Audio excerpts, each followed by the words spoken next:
the hollowed and the broken Kirisugu. I think one of the main reasons that Kirisugu turned out the way that he did is where he came from. And here's what I mean. When you grow up in a Magus family, normally you are isolated and you live off in the city. Kirisugu grew up on an island in a place where I would liken to living off in the country, where things like technology and status, wealth, he's removed from these ideas of people always trying to one up each other. He's thinking that him and Shirley are gonna grow up and build all of these great things, and then you have his father in his ear telling him that's not what life truly is. Life is truly about this magecraft. The more he goes on, he realizes that the only way he's gonna get attention from his father is if it's something that regards furthering their Magus lineage. So he decided to entertain his father's ideas even though he wasn't really into them. Shirley had been real invested in his father's work. Too invested, and she overstepped her boundaries trying to impress his father. Now she's turned herself into a dead apostle. This is his best friend. She's begging him to take her life and he doesn't even know what's going on. You got dead apostles running around all over the place, nobody there to guide him, and then you have his father, this douchebag, is already making plans to make an escape. Where are you going? Oh, this ain't got nothing to do with me.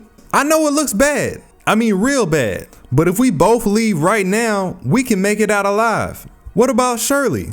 What about her? Oh, okay. This is the type of person that he's dealing with. His father already had other plans. He has a sealing designation. That's why he's on the island in the first place. The Mages Association are hunting him down. He can't afford to take these chances. Does he care? No. It could have been me in that pen instead of Shirley, and he'd still be doing the same thing. This is a moralist man. Kirisugu is in a downward spiral of emotions. He's feeling lost. He's betrayed. He's confused. But he knows one thing that remains true, that people like this shouldn't be around. And he killed his father right there in the cabin. You can't take it back.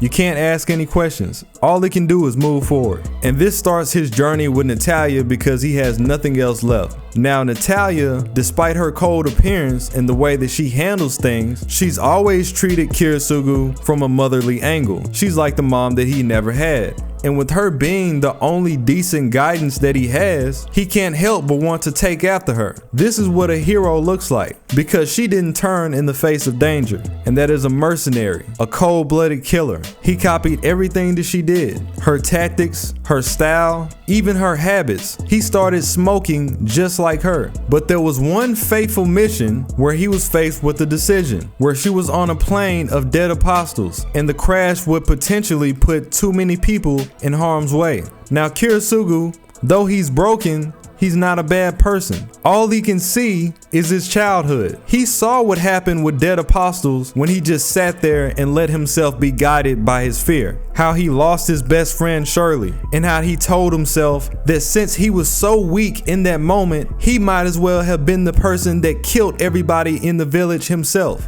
Naturally, he couldn't ever allow that to happen again. And as a child coming of age that can only see things in black and white, he chose to get rid of his emotions. These are useless. They're only gonna get in my way. And in that moment, he takes out the plane with all the dead apostles, along with Natalia with it. First his father, now he's taking out the only mother figure that he's ever had in his life. And it pains him, so he decided it's final. I've already chosen my path. I will be the necessary evil to save as many people I can in the world so they don't have to go through the same things that I did. But in that moment, he failed to realize what type of undertaking this truly was. Around this time, he starts a family, and he has to look his own daughter in the face and tell her that he'll be right back, even though it was highly unlikely that he would return from the war. But the war has something that piqued his interest: the Holy Grail. If he could obtain the Holy Grail, then he could rid the worlds of these evils permanently.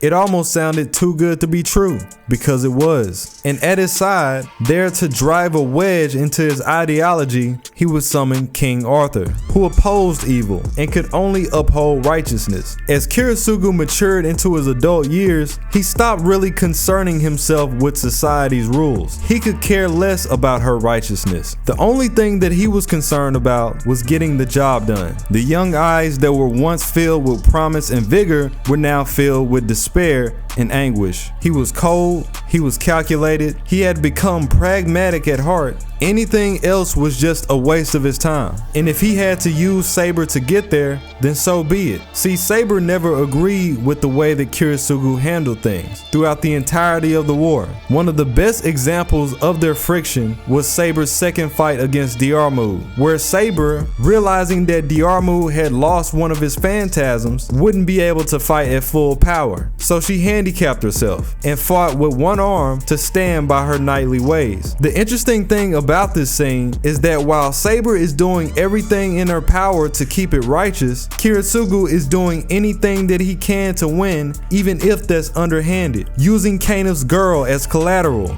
forcing him into a contract that made him kill Diarmu, and then having his assistant Maya kill Kanev, going back on his word entirely to let his girl go. This is everything that Saber didn't want to be, and just like Kirisugu felt in his childhood, she felt like she might as well have killed Kanev, his girl, and Diarmu herself. She tries her best to scold Kirisugu. How could you be so heartless? But if Saber knew anything about his past, how could he not? Now, I do want to address the elephant in the room, and that is the side relationship that he was having with his assistant Maya. You know, I've seen a lot of people say, oh, he did Irisville so dirty, or he doesn't deserve to be with her. And to that I say this: what framework did Kirisugu really have to go into a monogamous relationship? His father? The only reason that Kirisugu's father had him was to further his magecraft. The reason that Kirisugu's mother isn't around is because the association got to her first because of the way that his father was living.